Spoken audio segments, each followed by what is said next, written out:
Get out! Get out now! Get out! I couldn't understand why my usually gentle husband would suddenly get angry with a dog until he handed me an envelope. This came for you today. In that moment, I felt completely ashamed because the sender was none other than my first love, whom I had been secretly in contact with. Guessing he didn't know you were married, huh? I was originally a well-educated, wealthy young woman, but I fell in love with a naval officer named Brian, and I became pregnant. However, he had no intention of marrying. With no other choice, I married a farmer I had only met once. Do you think you'll be able to love the baby? I do.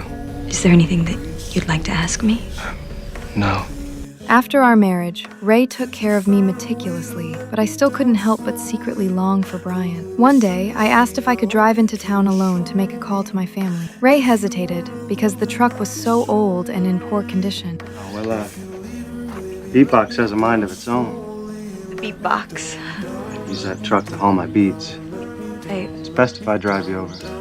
Oh, I mean, I'm sure you have things you need to do. No bother, I'm glad to do it. Just, get my library card.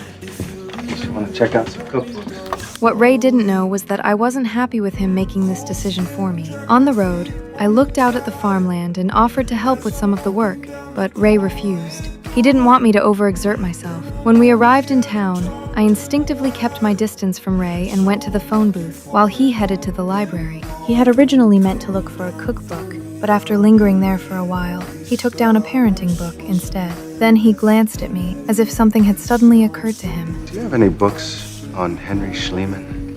Is that SH or SCH? Guess is better than mine. I think he was an archaeologist. But what he didn't know was that the purpose of my call wasn't to check in with my family. It was to inquire about Brian's whereabouts. However, there was still no news. But I wasn't willing to give up and sent him many letters. As the days passed, I gradually adapted to life here. In our free time, we would go boating and fish. Looking at the scene in front of me, I casually mentioned how much I enjoyed swimming. To my surprise, Ray took this simple remark to heart. The next morning, the sound of a machine roaring suddenly came from outside the house. What is that? Ray had somehow gotten his hands on an excavator, and I curiously asked what he planned to do with it. You said you like to swim. Dig you a hole so summertimes you and the children can go swimming.